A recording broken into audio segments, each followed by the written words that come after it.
Hello and thanks for joining us from our studios in Israel. I'm Aaron Porras here with ILTV's Morning Brief.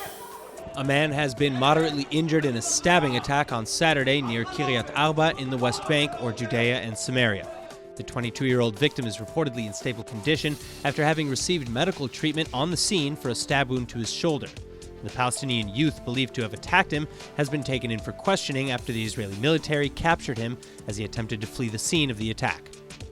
A civilian also reportedly helped soldiers apprehend the attacker, and this incident comes just hours after a woman was arrested for threatening border police officers in Jerusalem with a knife. The woman, in her 50s, has also been taken in for questioning. Both of these assaults come as tensions rise surrounding the Temple Mount. On Friday morning, hundreds of Muslims gathered outside the Al-Aqsa Mosque to chant about killing Jews after morning prayers, and clashes broke out with the Israeli police. The procession came after the Hamas rulers of the Gaza Strip called for Palestinians to mobilize against the so-called defilement of the Al-Aqsa Mosque by the Zionist occupation. The Temple Mount is considered to be the holiest site in Judaism and the third holiest for Muslims, and Israel recognizes Jordan as the custodian of the sanctuary. The United Kingdom has just added Lebanon's Hezbollah movement to their terror blacklist, and now the Israeli Foreign Minister and U.S. Secretary of State are calling on more countries to do the same.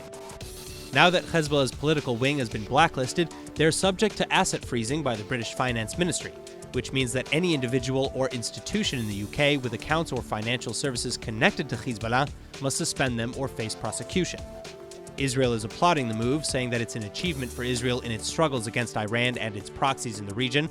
Hezbollah is a Shiite movement that was established in 1982 during the Lebanese Civil War by Iran's Revolutionary Guard Corps, and it's seen as a key component of Iran's strategy for regional influence. Pictures of her carpet the country, and her name is on the top of everyone's mind. But what will become of her? Will Naama ever be released from Moscow prison? Well, that's the question on Israel's lips as Russian President Vladimir Putin prepares to visit, and Israeli media largely seems to assume that she will be, but there's not yet any hard evidence.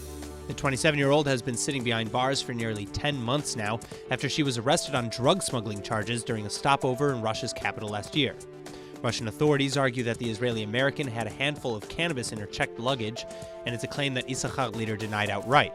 But nevertheless, she faces a 7.5-year sentence, a punishment that many say does not fit the crime, even by typical Russian standards.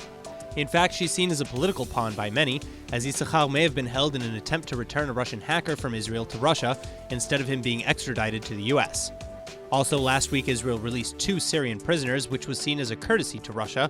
But meanwhile, Putin is visiting Israel this week along with 45 other leaders to mark 75 years since the liberation of Auschwitz.